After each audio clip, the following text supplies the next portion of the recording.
O estudo que até aqui fizemos do fenômeno da personalidade humana, seja no seu conteúdo, qualidades ou funcionamento, seja como transformismo evolutivo, observando nos seus três momentos, subconsciente, consciente e superconsciente, ele nos mostra que a cada um destes três níveis de desenvolvimento do eu corresponde um correlativo biótipo humano. Observemos-los para nos encaminhar à compreensão do fenômeno do destino.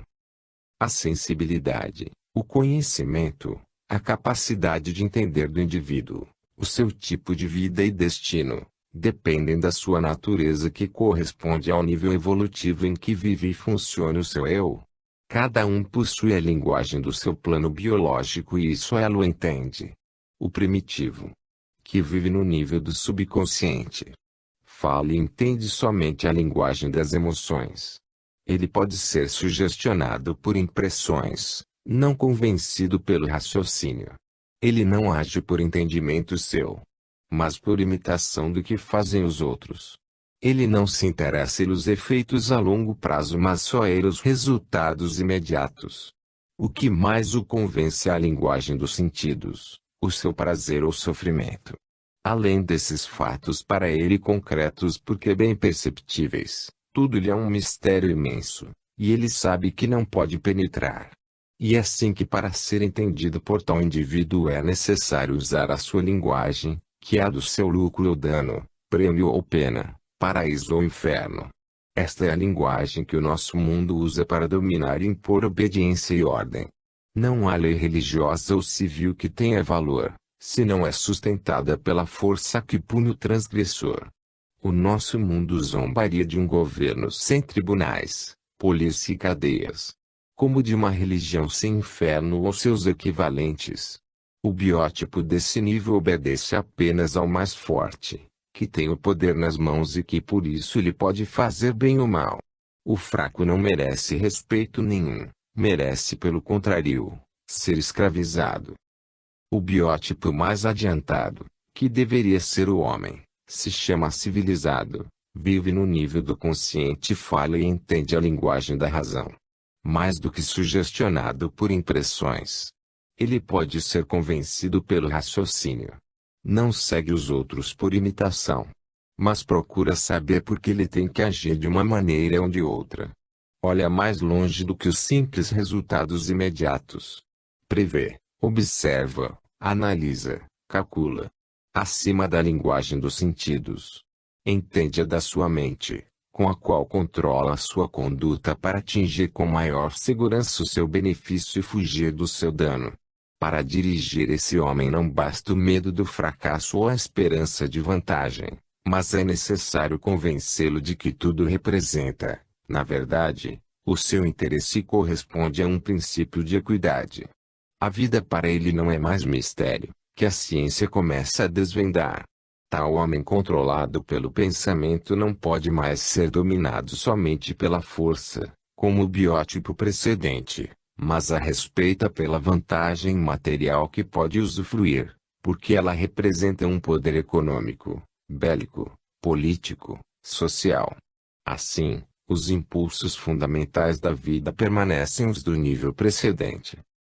O biótipo ainda mais adiantado, o homem superior, excepcional em nosso mundo, vive no nível do superconsciente, fala e entende a linguagem da verdade. Ele não age, porque sugestionado por impressões, ou somente pelo raciocínio, mas pelo conhecimento que possui pelo sentido da verdade. Não funciona por imitação, ou calculando com o raciocínio, mas porque já sabe como agir, de uma maneira e não de outra. A sua vista vê tão longe que abrange a sua existência na eternidade, em função do todo.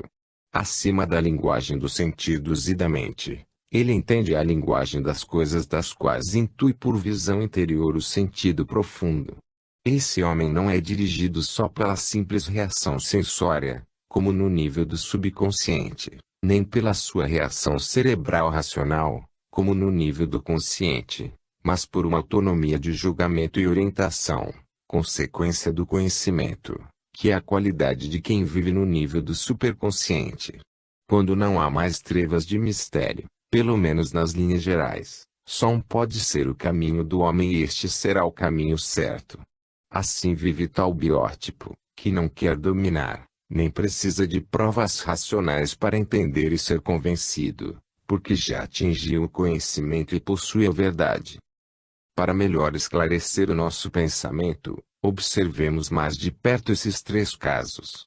No nível do subconsciente ou plano animal, o que dirige a vida são os instintos fundamentais, a fome que garante a continuação do indivíduo, o sexo que garante a continuação da raça. Estes são os impulsos fundamentais, os quais dirigem o ser primitivo que vive neste nível. Esta é a base das paixões elementares que o movimentam. Quando ele satisfaz a fome e o sexo, fica satisfeito, não entende nem procura outra coisa, porque atingiu seu objetivo principal, viver. No nível do consciente, acima destes dois instintos básicos, inicia-se no primeiro caso a construção e se levanta o edifício da propriedade, da riqueza e correlativas proteções legais, das posições sociais, das honras, do poder religioso e político, como aumento e acréscimo ao redor do eu. E no segundo caso levantar-se a construção do edifício da família, para a defesa da mulher e dos filhos, estabelecendo direitos e deveres na conduta, na propriedade, na herança etc. A base e o centro de tudo isto é, como no caso precedente, o egocentrismo do eu para garantir agora em forma mais completa a continuação da vida, seja como indivíduo, seja como coletividade. A sua maior finalidade é possuir na maior medida possível recursos e poder para dominar, mulheres para se multiplicar nos filhos, e assim afirmando-se, espalhar-se no mundo, conquistando o mais que puder. Estamos no nível do egoísmo e da luta, de todos contra todos, cada um querendo dominar. A guerra é o estado normal, a família é um castelo armado contra as outras famílias, naturalmente rivais e inimigas, que é preciso vencer para não se ser vencido. O grupo familiar fica, desta forma, unido pelo seu egoísmo, que neste plano representa a base da vida. Constroem-se, assim, e ficam unidos os grupos nacionais, em que os povos se unem para se armar contra outros povos. Esse é o estado atual da nossa humanidade, que só chegou a organizar, racionalmente, no nível do consciente os instintos fundamentais, que movimentam o ser no nível do subconsciente. A verdadeira revolução biológica só aparece no nível do superconsciente. Para maior clareza damos um exemplo prático, escolhendo como modelo um ser verdadeiramente superior que foi Francisco de Assis, em cuja terra nasci e vivi muito tempo.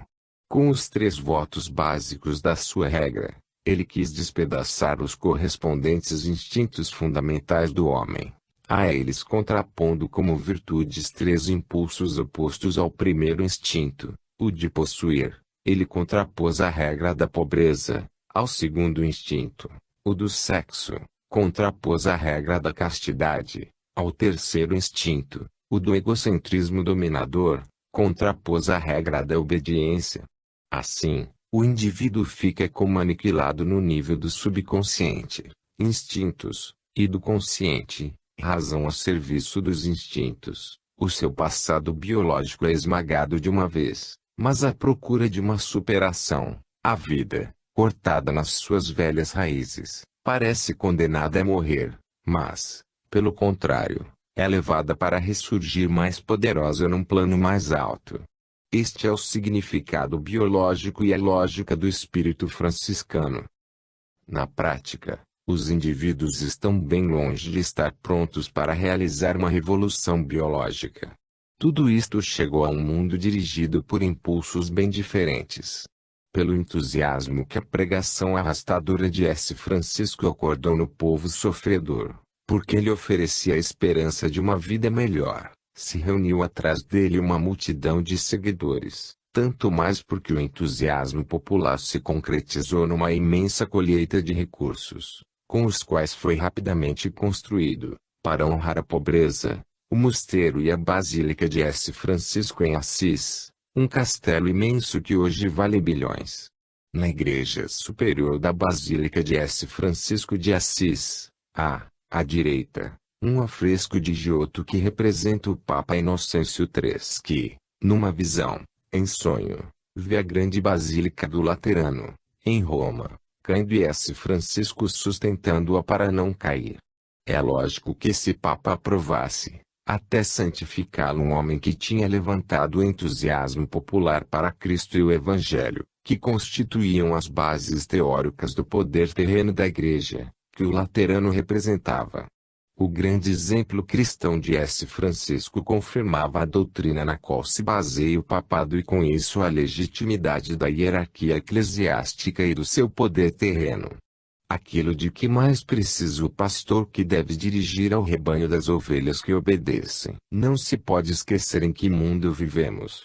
Então é lógico que nele, cheio de gente que quer possuir e mandar, a coisa mais agradável e aceita seja de encontrar quem renuncia a possuir e a mandar, substituindo estes dois impulsos pelas virtudes da pobreza e da obediência. Foi por isso que S. Francisco foi glorificado por um mundo que está nos seus antípodas. Talvez na providência de Deus não houvesse outro meio para que seres situados no nível evolutivo do subconsciente instintivo pudessem no seu ambiente aceitar um biótipo tão diferente deles, situado no nível evolutivo do super-homem. E de fato os seus seguidores ficaram no seu nível, rebaixando-lhes tudo, porque, mais do que a sua natureza continha, eles não podiam entender.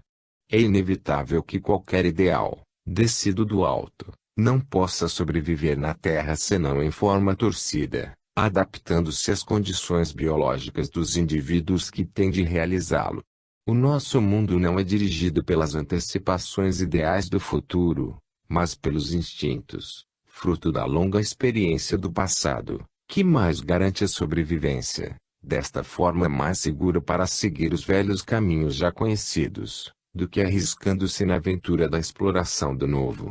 É por isso que, perante os audaciosos pioneiros, a vida se defende como de um perigo, aceitando-os com prudência, glorificando-os, mas não os imitando, tudo adaptando às suas comodidades, o que pode parecer hipocrisia e traição do ideal, mas que representa uma autodefesa. Porque diferente demais é a realidade biológica, em que o ideal quer tomar forma concreta.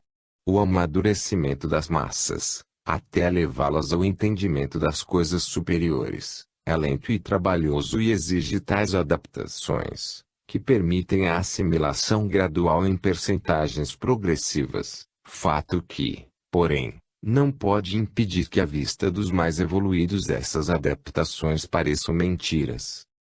Como pode o ser primitivo praticar tais virtudes superiores se para ele, que não sabe ressuscitar num nível mais alto, elas representam um suicídio? A vida quer o progresso, mas retrai-se e recua quando esse caminho se torna perigoso demais. O progresso é necessário. Sem a descida à terra dos ideais que antecipam e preparam o futuro não seria possível evolução, faltaria orientação no caminho desta. Porque se trata de menores, que antes de tudo precisam ser educados por alguém que possua mais conhecimento e saiba dirigi-los. Quem se encontra deslocado em nosso mundo é o homem superior, que tem de se adaptar a viver num nível biológico inferior, que não é o seu. Por isso ele deveria aprender os instintos, defeitos e paixões que movimentam os primitivos. Estes, pelo contrário, se encontram comodamente no ambiente terrestre, mas ninguém mais do que eles precisam de uma educação superior que os tire desse pântano e os levante para o alto. No ambiente terrestre se encontram misturados os três biótipos que vimos, vivendo cada um no seu nível, o do subconsciente, o do consciente ou o do superconsciente. Cada um desses biótipos reage contra o outro conforme sua natureza. Cada um entende, julga e age conforme sua forma mental. Trata-se de três tipos e níveis de sensibilidade e compreensão: a sensória, a racional, a espiritual. O homem do subconsciente está completamente escravo dos seus impulsos instintivos, sem controle. O homem do consciente é dono dos seus instintos, que ele controla com a razão, da qual é escravo, porque não possui outro meio com que se dirigir, com ele pesquisando no desconhecido. O homem do superconsciente é dono dos instintos e da razão, que domina e controla, orientado pelo seu conhecimento. É como se tratasse de três dimensões sucessivas do desenvolvimento da sensibilização, correspondentes à linha, superfície, volume, uma dimensão acima da outra. E como se tratasse de três camadas sobrepostas, que revelam as sucessivas posições ocupadas pelo ser no seu crescimento, como acontece no tronco das árvores ou nas estratificações geológicas. É lógico que o ser do plano superior seja mais completo do que o do plano inferior, e que, quem está em cima, olhando para baixo, julgue os outros mancos e falhos. Claro que um homem do primeiro nível, subconsciente, observado por quem está situado no segundo nível, consciente, lhe aparecerá como um ser que ainda não sabe pensar, ao qual não adianta explicar, pois que não pode entender. Claro também que um homem do segundo nível, consciente, observado por quem está situado no terceiro nível, superconsciente, lhe aparecerá como um cego que procura conhecer a natureza das coisas, tateando com os sentidos a superfície delas. Então, para ser entendido por um cego será necessário explicar-lhe tudo com as palavras da razão, que um cego possa entender. Tal princípio é universal. Assim é possível falar com os animais, se falarmos a sua linguagem, que é a dos instintos fundamentais da vida. Assim, o que representa o mais poderoso argumento para um ser superior, pode passar completamente desapercebido para o inferior. Pertence ao primeiro a tarefa de descer até ao segundo, porque quem sabe mais pode entender quem sabe menos, e não ao contrário. Para que os mais adiantados possam comunicar-se com os mais atrasados, fazendo-se compreender por estes, impõe-se a necessidade de os primeiros traduzirem e adaptarem a sua linguagem à forma mental dos segundos.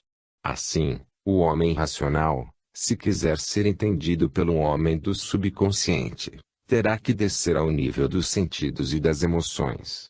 Da mesma forma, o homem intuitivo terá de transpor a sua linguagem para o racional da lógica e da demonstração com provas, se quiser ser entendido pelo homem do nível do consciente. O ser não pode compreender o que está acima do seu nível de evolução.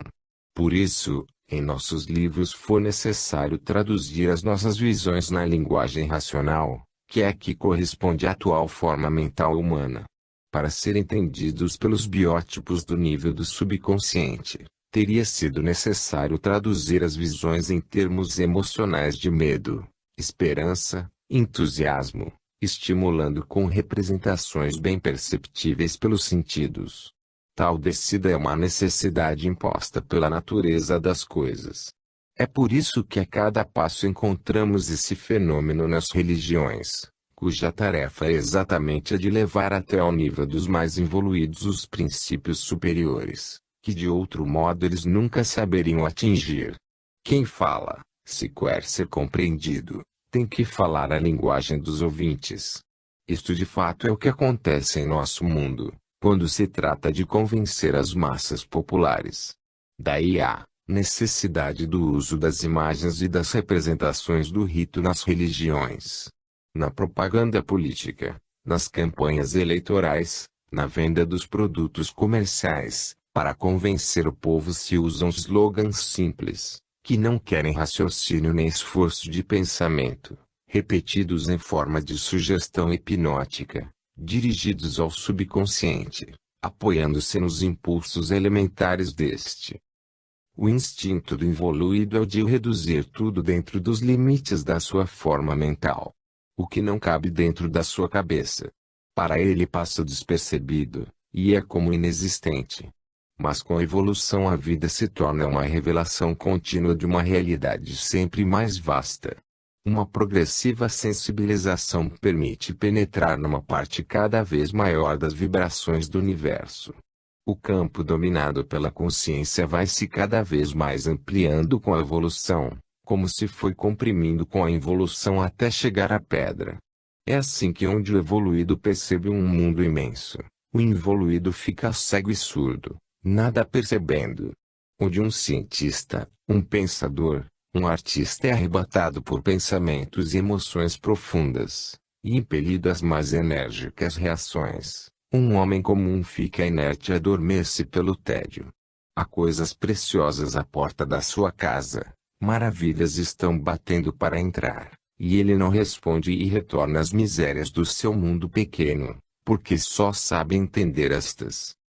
Eis a necessidade, para os seres dos planos superiores, de reduzir o seu patrimônio mental aos limites dos planos inferiores, sem o que não é possível comunicação e os ensinamentos não são recebidos. É assim que, se os superiores conhecem a forma mental e o mundo dos inferiores, estes não conhecem a forma mental e o mundo dos superiores. O subconsciente, o consciente e o superconsciente são como três andares do mesmo edifício e o ser pode morar no inferior, no médio ou no superior, andares que correspondem aos diferentes níveis de evolução.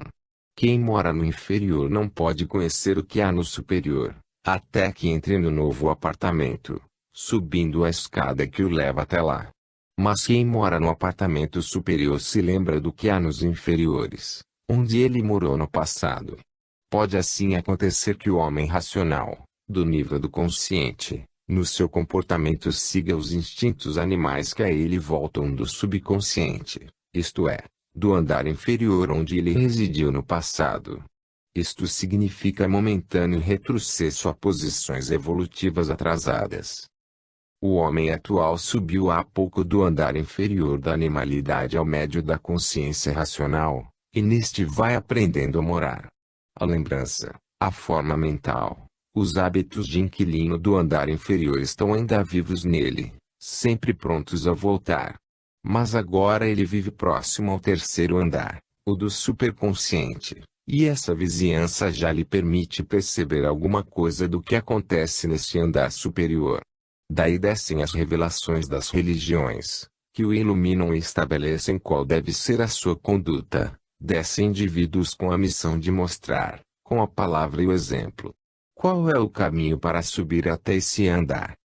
Eis, então, que o nosso mundo está como que suspenso entre dois outros mundos, um debaixo e um acima dele, do primeiro recebendo impulsos inferiores, do segundo, impulsos superiores, impulsos opostos em luta, que, porém, representam o trabalho criador do amadurecimento evolutivo. Assim, quando em nós surge um impulso, pela sua natureza podemos entender de que nível evolutivo ele chega. As chamadas tentações de pecado, para fazer o mal, pertencem ao nível inferior, enquanto as boas inspirações de fazer o bem pertencem ao superior. Mas em cada um surgirão com mais poder os impulsos do seu plano biológico e estes vencerão. Assim, com a sua conduta cada um revelará a que plano pertence, quem é e qual é o seu grau de evolução. É claro que, tratando-se de indivíduos em transformação, destinados mais cedo ou mais tarde a mudar de um andar para outro, encontramos em nosso mundo impulsos e condutas de todo gênero. Pertence às vozes que descem do plano superior a tarefa de dirigir a escolha entre eles. Ao observador superficial poderia parecer que o homem possuísse como que três almas diferentes, cada uma procurando dirigir a sua conduta. Mas de fato se trata só de três posições diferentes ao longo da escala da evolução. Quando aparecem apenas os impulsos elementares instintivos, como os da simpatia ou ódio, do medo pelo perigo, da atração sexual, se trata de produtos do nível inferior, o do subconsciente. Quem vive neste plano não conhece mais do que isto, com que resolve os problemas de sua vida. Quando um homem começa a pensar, observar, fazer perguntas e procurar respostas, deduzindo e controlando, eis então que ele atingiu o nível médio, o do consciente. Procura-se, então, resolver os problemas da vida racionalmente. Quando o homem chega a responder às suas perguntas, e por isso a viver esclarecido, resolvendo os problemas da vida com conhecimento, e por conseguinte se conduzindo retamente, então o ser chegou ao nível superior, o do superconsciente. Subir de um nível para outro é o que constitui o duro trabalho da evolução, que não é inútil, também do ponto de vista da vantagem para o indivíduo. Aumentando o seu conhecimento, aumenta também o poder de defesa de sua existência, porque conhecimento quer dizer sábia orientação, portanto, menor número de erros e menos sofrimentos, os quais têm que ser pagos. Assim o esforço evolutivo é compensado, porque a vida é tanto mais protegida quanto mais o ser evolui. Ela com evolução ganha em segurança, amplitude, poder, satisfação, como é lógico que aconteça, porque com a evolução o ser se afasta do as e se aproxima do S. A vida não pode deixar de ser diferente para quem vive no primeiro nível, como impulsivo, instintivo, inconsciente, para quem vive no segundo nível, como indivíduo que sabe raciocinar com inteligência, para quem vive no terceiro nível, como iluminado que atingiu o conhecimento. Podemos agora enfrentar o problema de nosso destino, que é o assunto deste capítulo, como anunciamos no seu início. Mas antes era necessário observar a natureza destes três diferentes biótipos porque, do que somos e dos nossos impulsos é que depende o tipo de destino que a cada um dos três biótipos pertence. Assim, neste capítulo observaremos o fenômeno do destino em geral, em função do nível biológico em que o indivíduo vive. Veremos, então, que aos três tipos de homem correspondem três tipos de destino. Veremos depois, dentro do grande desenho deste quadro geral, as linhas do destino no caso particular do indivíduo separadamente. Cada um de nós traz ao nascer o seu tipo de destino conforme as nossas qualidades, que construímos em nossas vidas passadas, qualidades das quais dependem os impulsos que nos movimentarão em nossa vida atual, dos quais deriva o tipo de conduta e, por isso, de nossa existência. O fato se verifica com qualquer semente. A sua própria natureza já nos diz desde o início qual será o desenvolvimento de toda a sua existência, que a semente já contém em si potencialmente. Isto porque a vida atual não é senão um trecho a mais que se junta a um imenso caminho percorrido no passado. O desenvolvimento de um destino não representa senão a realização atual do que já estava potencialmente contido na personalidade ao nascer. Eis que é possível conhecer qual será o tipo de destino, quando conhecemos o tipo de personalidade. Temos antes de tudo um destino biológico geral, porque pertencemos à raça humana o qual estabelece os vários períodos e duração de nossa vida, um destino econômico-social, dependente da posição e ambiente em que nascemos, um destino, poder-se-ia dizer clínico, que marca com antecedência a nossa predisposição a esta ou aquela doença. Conforme o organismo físico que recebemos dos nossos pais, por fim, acima deles, temos o que se poderia chamar um destino psicológico e espiritual, em que se revela a verdadeira personalidade e o poder do eu, mais ou menos dono de si mesmo, reagindo contra as condições impostas pelos outros destinos inferiores, para dominá-los e tornar-se sempre mais livre, a eles impondo sua vontade, e se for maduro, com a sua conduta moral deslocando-se para um plano de vida mais alto, para aí se realizar como ele quer, conforme sua natureza. É preciso entender que amadurecimento evolutivo significa elevação de nível biológico, o que significa elevação de tipo de destino, com as correlativas vantagens e desvantagens. Isto depende do comportamento dependente das qualidades do indivíduo, e que é diferente conforme o seu nível. Assim um homem do segundo tipo poderá ser sincero e virtuoso, mas sobretudo por calcular uma vantagem para si, paraíso ou inferno etc., enquanto um homem do terceiro tipo será sobretudo por um princípio ideal.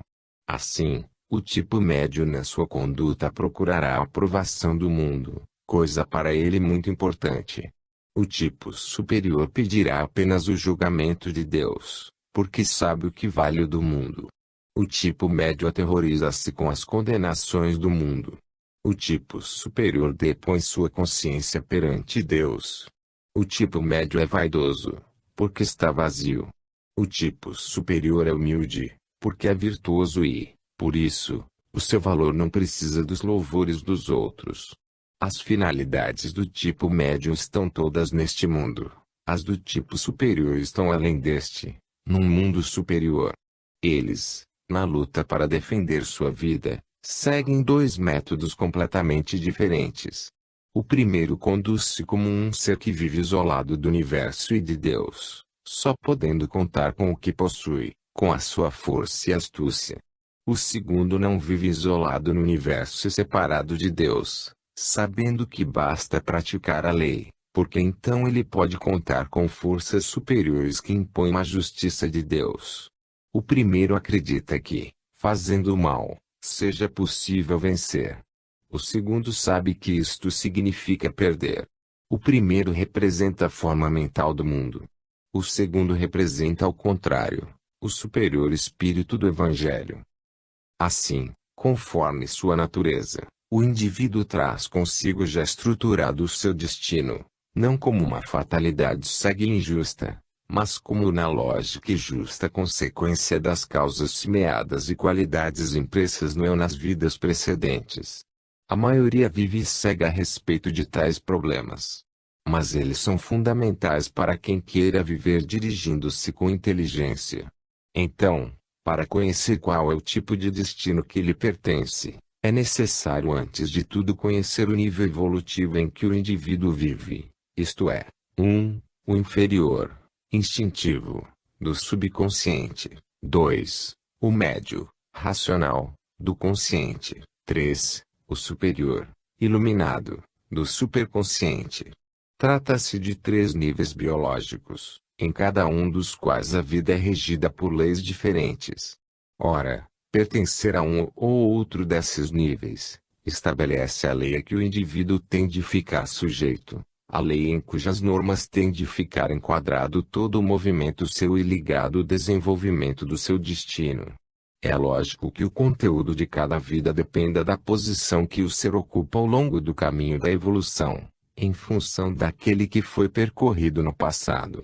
Esta é a base para conhecer, nas suas linhas gerais, qual deve ser o conteúdo de nossa vida, conforme o tipo de destino próprio de cada um. Teremos, então, 3 tipos fundamentais de destino: o de quem vive no primeiro nível, o de quem vive no segundo nível, o de quem vive no terceiro nível. No 1. Graus Celsius o desenvolvimento da vida simples, dirigido por poucos impulsos fundamentais, dos quais é fácil prever os efeitos. O indivíduo possui poucas ideias e com elas resolve os seus poucos problemas. Eles são os da fome e os do amor. Quando o ser tem saciados os desejos do estômago e do sexo, fica satisfeito porque cumpriu todas as funções que a vida lhe pede, assegurar a conservação individual e da espécie. Com isso a sua tarefa biológica se esgota. Para além disto, que é todo mundo seu, nada sabe, nem procura. A lei desse nível biológico não vai além desses estreitos limites, dentro dos quais, então, está marcado o caminho ao longo do qual se desenvolverá o destino de quem vive nesse nível para ele. O impulso de crescimento poderá manifestar-se no desejo de satisfazer sempre mais os seus impulsos fundamentais, do estômago e do sexo, isto é, não trabalhar, engordar, gozar, ter mulheres e filhos, mas sem sair de tal tipo de experiências. Esse é o conteúdo do tipo de destino do indivíduo do 1. Grau Celsius. No 2. Grau Celsius, por maiores experiências que enriqueceram eu de novas qualidades, o desenvolvimento da vida se torna mais complexo, dirigido por novos impulsos, com maior amplitude de escolha e de correlativos efeitos. O indivíduo conquistou novas ideias, concebe e consegue resolver maiores problemas. Estes são não somente os elementares do estômago e do sexo, mas também os do poder, da organização social, do domínio sobre as forças da natureza, os da riqueza, da glória, do conhecimento, etc. Nesse nível a vida não pede somente que se resguarde a conservação do indivíduo e da espécie, mas que isto seja feito com maior abundância e segurança, desenvolvendo ao serviço da defesa uma arma mais poderosa do que a dos primitivos, a inteligência. Mas esta fica fechada dentro de limites, além dos quais a mente da maioria não sabe e pouco procura saber, neste seu nível ficando satisfeita com a solução daqueles problemas, sem olhar para outros mais longínquos. Eis, então, que dentro de tais limites está marcado o caminho ao longo do qual se desenvolverá o destino de quem vive nesse nível. Além do que constitui o conteúdo da forma mental do indivíduo. Conforme o seu plano de evolução, o ser não pode conceber nem realizar, e, por isso, o seu destino não pode conter mais. Enquanto não subir para formas de vida superiores, ele ficará amarrado a tal tipo de experiências, que representam a tarefa que lhe cabe, o trabalho que deve cumprir. À vista desse biótipo não enxergue mais vastos horizontes. Se não tiver adquirido um novo amadurecimento evolutivo, a entrada para um nível superior lhe ficará fechada e ele não poderá entrar. Sabemos, assim, qual é o conteúdo do tipo de destino do indivíduo do 2. Grau Celsius Aso. No 3. Grau Celsius Aso, por ter feito novas experiências e conquistado novas qualidades, o desenvolvimento da vida se torna ainda mais complexo, dirigido para horizontes imensamente mais vastos. Pelo novo entendimento adquirido, nascem novos impulsos, que movimentam o ser para novos caminhos, que o levam além dos precedentes. Ele não existe mais só para si, cercado de mistério, no seu pequeno mundo terrestre, mas vive conscientemente em função do universo, do qual se torna cidadão, coordenando-se organicamente no seio do seu funcionamento. Ele concebe e resolve novos problemas. Progredindo no conhecimento da natureza das coisas, não cai mais vítima das tantas ilusões da vida. Ele finalmente entendeu que os velhos objetivos pelos quais tanto lutava, têm valor relativo. A sua vida transbordou para além dos velhos limites, em que ficava presa. Assim, ela adquire novo significado e conteúdo. Ao invés das restritas conquistas terrenas para escravizar os vencidos, surgem as conquistas da inteligência e do espírito para erguer todos a um nível evolutivo mais adiantado e feliz. Chegando a esse plano, o ser transformou a sua vida de cego, dirigido pelos instintos mais ou menos controlados, na de um iluminado dirigido pelo conhecimento. Eis, então, que o caminho, ao longo do qual se desenvolverá o destino de quem vive nesse nível, está marcado, mas para além dos velhos limites, em direção diferente. O ser não está mais fechado neles, descobriu uma nova forma de existência, adquiriu nova forma mental, com a correlativa conduta. Mudou com isso o caminho do seu destino. Por ter atingido esse nível superior, se torna possível para o indivíduo a realização dos valores imperecíveis, que estão atrás das aparências que constituíam o mundo do precedente nível inferior. É lógico que esse outro biótipo, isto é, o do 3. Grau Celsius Aso, tem um tipo de destino, cujo conteúdo é completamente diferente dos 2 casos precedentes. Nestes 3 casos vemos funcionar o indivíduo em 3 níveis diferentes. No 1. Grau Celsius Aso, ele funciona como ventre. No 2. Grau Celsius Homo Cérebro. No 3. Grau Celsius Homo Espírito. O centro da vida se desloca dos sentidos à mente, à alma, subindo para formas de existência cada vez mais evoluídas. Na luta pela vida, cada um resolve o problema fundamental da sua defesa de uma maneira diferente. O primeiro biótipo apenas com a força bruta dos seus recursos físicos, ignário de qualquer ideia de justiça. O 2. Grau Celsius conhece o que é justiça, mas a usa só para defender os seus interesses, em seu proveito, O terceiro biótipo não julga e se entrega completamente à única verdadeira justiça, a de Deus, usando como arma para sua defesa somente a sua obediência à lei. Deste modo vão progredindo juntas a sensibilização do ser, a sua inteligência, a sua capacidade de entender, e assim evitando-se erros e as correlativas dores. Claro que assim muda o tipo de vida que pertence ao ser, o que quer dizer que a evolução transforma também o tipo de destino que espera o indivíduo em seu nascimento. Ele tem que lutar, para subir de um plano biológico para outro, mas uma vez atingido um mais adiantado, isto automaticamente implica o desenvolver-se da sua existência, conforme um tipo de destino diferente dos precedentes, proporcionado ao novo nível em que o indivíduo, de acordo com o seu amadurecimento, mereceu nascer. A conclusão é que até aqui chegamos a que há três tipos fundamentais de destino, conforme a natureza do indivíduo, representada pelo nível evolutivo em que ele se encontra. Ora, quando conhecemos esse fato básico, eis que já possuímos os elementos para estabelecer qual é o tipo de destino que a cada indivíduo caberá na sua vida. Quando, através do estudo das nossas qualidades, podemos individuar qual é o nosso tipo biológico, eis que já podemos determinar nas suas linhas gerais qual será o nosso destino. Estabelecido esse primeiro ponto de nossa pesquisa, continuemos aprofundando cada vez com maior exatidão a observação do fenômeno traço. O que dissemos até aqui a este respeito, não nos oferece senão uma visão esquemática básica para nos orientarmos na pesquisa e enfrentarmos a solução do problema. O nosso objetivo é o de chegar a estabelecer um método que nos ensine como conhecer o destino particular de cada um e prever o seu desenvolvimento. Isto se torna para nós possível pelo fato de que agora estamos orientados dentro do plano do universo, pela solução, oferecida em nossos livros, de tantos problemas, que religiões, filosofias e ciência ainda não dissolveram. Os menores problemas particulares não podem ser resolvidos, senão depois de ser atingida a solução dos problemas universais, que nos orienta na pesquisa.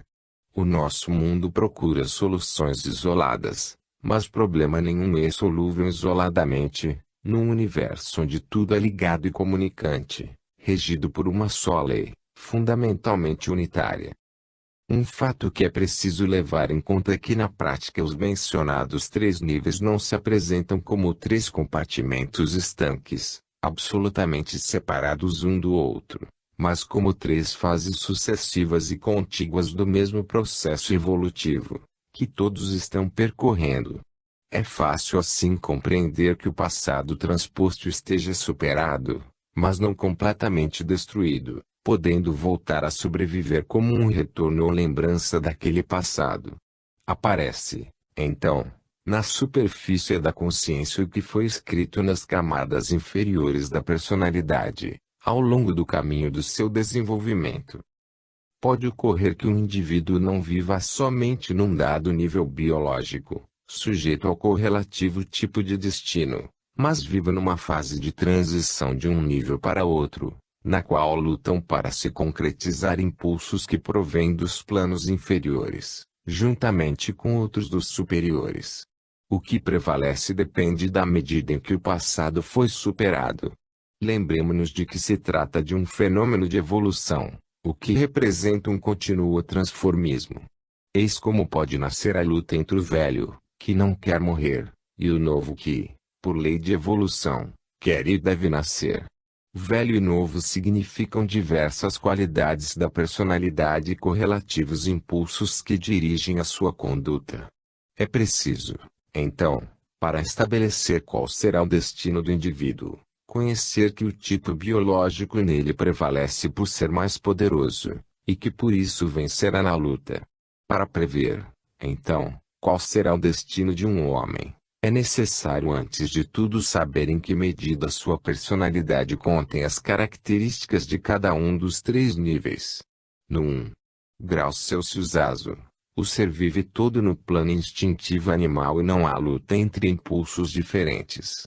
E no 2 grau Celsius ASO, que é o da maioria humana, que surge o problema de saber até que ponto o animal do 1 grau Celsius azul está ainda vivo no homem, e até que ponto apareceu o novo biótipo deste 2 grau Celsius azul. No 3 grau Celsius azul, que é excepcional na Terra, o problema é saber até que ponto no homem sobrevive o biótipo do 1º e do 2 grau Celsius azul. Pode assim acontecer que o indivíduo não ocupe somente um nível de evolução. Como já frisamos no capítulo precedente, a estrutura do eu, mais que por um ponto, pode ser apresentada por uma linha, que vai avançando ao longo do caminho da evolução. O seu ponto mais adiantado é representado pela cabeça que vai explorando o futuro para subir. O seu ponto mais atrasado é como uma cauda que vai morrendo abandonada no passado. Com a evolução, a vida se desenvolve do lado da cabeça, ficando superada do lado da cauda. Então a luta pode nascer entre a cabeça, que exige todas as energias vitais para subir, e a cauda que quer ficar dona do terreno que foi o seu. Tudo isto acontece dentro da amplitude evolutiva que o abrange. A conduta do ser depende das qualidades que possui e dos impulsos que nele prevalecem. Quando o indivíduo deixa prevalecer os do lado da cauda, que representa o mal, então está voltando para trás, evoluindo para o as. Quando o indivíduo deixa prevalecer os impulsos do lado da cabeça, que representa o bem, então está progredindo para frente, evoluindo para o S. Eis que este estudo de psicanálise nos leva ao terreno da ética, da qual ela não se pode separar. Podemos agora entender o que significa a luta que as religiões ensinam contra os instintos inferiores para superar a animalidade, substituindo-a por outros hábitos e qualidades. Explica-se como possam ter valor e função biológica a renúncia pelo ideal, os impulsos de sublimação, conceitos que de outro modo aparecem biologicamente destrutivos, e por isso condenáveis. É coisa comum em nosso mundo, que religiões e leis, se querem ser entendidas, têm de se moldar. De fato, a ética atual se baseia na premissa de que, face ao tipo dominante, elas se lhe proporcionam e se lhe adaptam quando querem educá-lo para a superação dos seus instintos animais, para que prevaleçam impulsos mais elevados. Realmente as religiões partem dos pressupostos do pecador, que elas têm de converter do mal para o bem.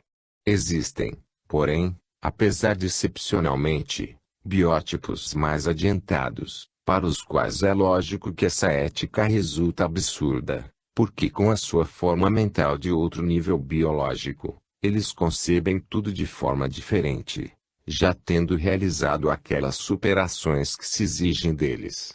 Mas pode existir também o caso do biótipo do 3º nível, que tem de lutar para que nele não prevaleçam os impulsos do 1º e 2º nível, no lugar dos do 3º. Isto pode acontecer no caso em que o indivíduo entrou há pouco em novo plano de existência e até esta altura ainda não consegue levantar todo o seu eu das suas precedentes moradas inferiores. Uma ética completa deveria ser construída por níveis diferentes para ser proporcionada à natureza e exigências da personalidade de cada um desses biótipos.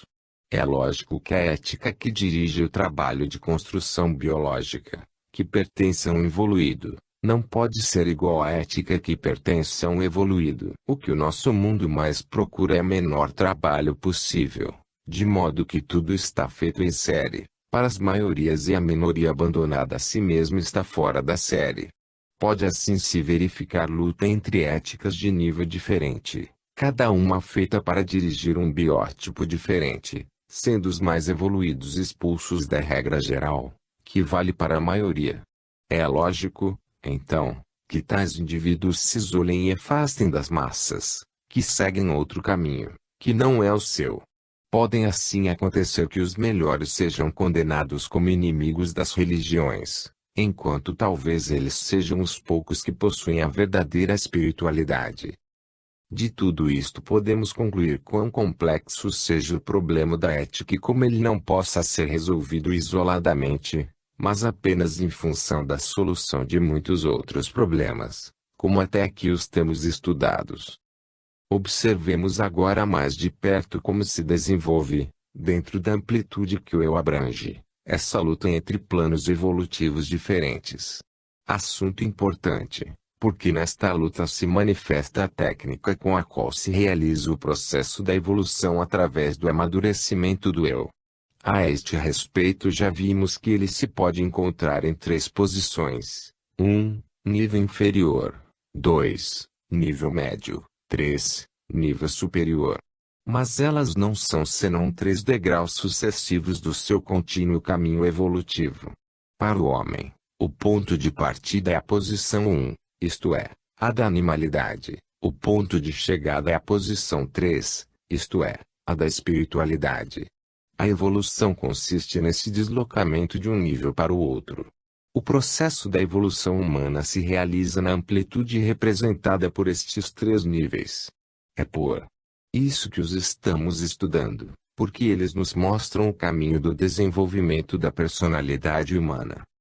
O homem do nível inferior é um primitivo sem conhecimento, sem saber o que faz, porque é dirigido por alguns elementares instintos animalescos, aos quais ele obedece cegamente.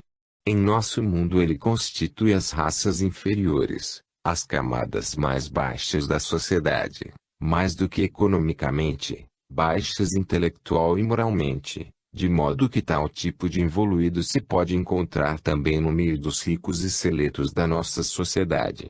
Mas qualquer que seja sua posição exterior, tal biótipo fica sempre na lama que é o seu ambiente natural, do qual gosta, sem desejo de sair dele.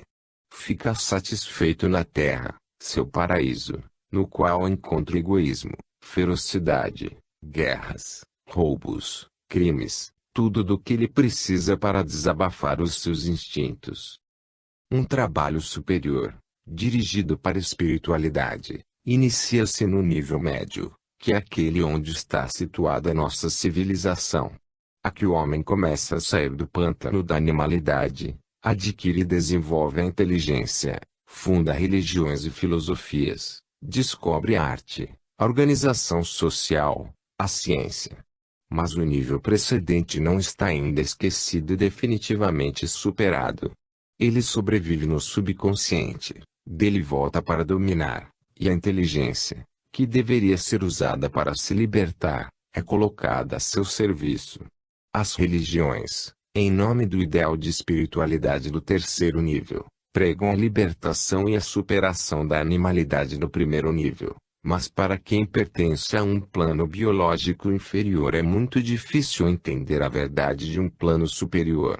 Então tal biótipo é aceita só na aparência, e na realidade a pratica como uma forma de hipocrisia. A verdade em que de fato o indivíduo acredita é a do seu nível de vida, aquela que lhe traz impresso na sua personalidade e que representa a sua forma mental, com a qual ele tudo concebe, entende e julga. Um verdadeiro trabalho de superação por sublimação, que afasta o ser da animalidade, se faz no terceiro nível. Em nosso mundo aparecem as funções do consciente racional, mas estas são usadas em favor do subconsciente animal. Existem grandes descobertas científicas, testemunhos do valor da inteligência humana, mas o uso delas é para fazer guerras. Matar, destruir obedecendo aos instintos animalidade. Isto nos mostra que no fundo o homem moderno possui a forma mental da fera na floresta, da qual difere pelo fato de que, para satisfazer os seus impulsos primitivos, usa métodos inteligentes, que não são mais os dos dentes e garras, mas as armas atômicas. O homem chegou ao conhecimento que a ciência lhe oferece, não para superar os instintos e se orientar diferentemente, mas para os satisfazer com meios mais poderosos. Assim o eu não dominou o inferior, mas se colocou às suas ordens. O poder da inteligência não foi conquistado para subjugar o subconsciente, mas para servi-lo. Ela não foi utilizada para subir, mas se tornou astúcia dirigida para satisfações materiais, vantagens imediatas egoístas. O que devia ser um meio de ascensão, se prostituiu a serviço do que é inferior. O verdadeiro trabalho construtivo da espiritualidade inicia-se no nível superior. O eu superior começa a afirmar-se com a sua luta contra os impulsos do subconsciente, para atingir a definitiva superação da animalidade. Neste plano o homem não coloca a sua inteligência a serviço da sua parte inferior, mas da superior. O eu não se alia à sua parte mais baixa, mas à mais alta. A balança, que no nível médio se inclinava em certa hora para um lado, ora para outro, em tentativas nem sempre bem-sucedidas na luta contra o subconsciente, agora pende para o lado do superconsciente.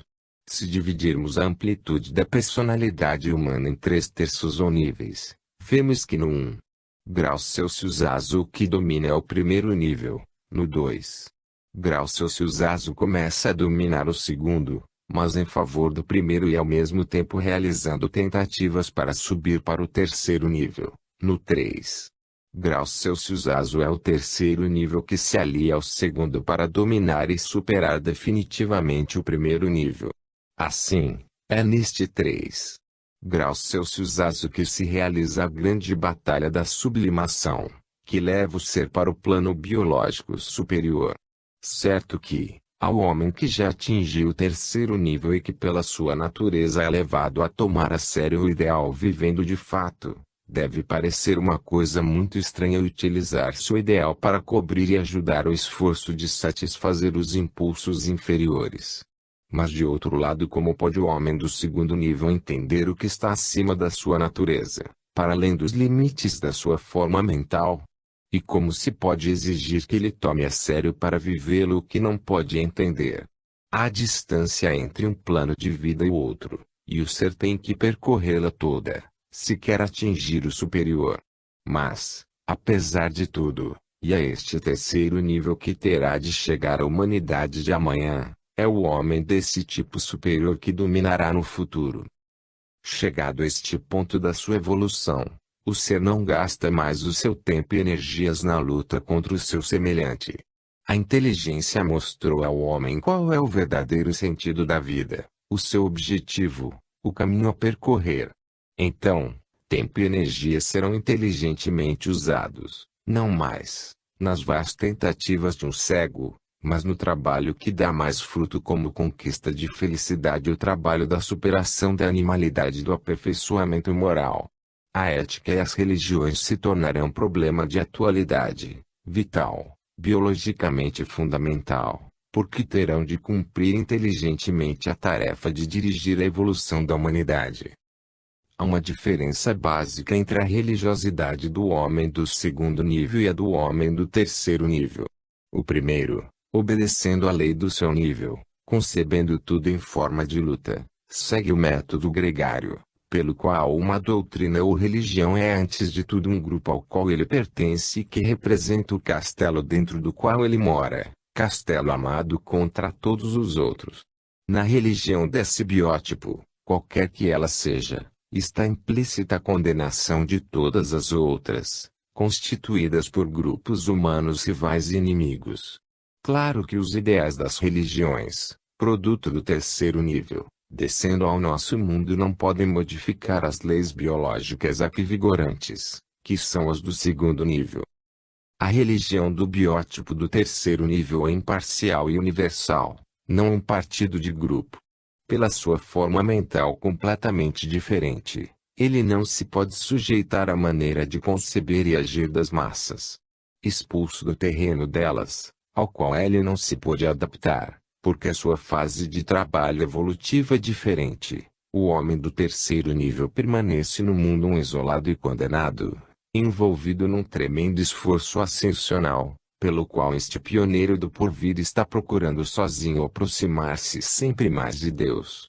Tal indivíduo não pode ficar preso a formas diferentes que dividem as religiões, enquanto para ele a coisa mais importante não é a forma, mas a substância, que pouco interessa ao nosso mundo. Ele sabe que a verdade de Deus está acima da luta, e que a do homem não pode ser atingida por absolutismos, porque é relativa e progressiva.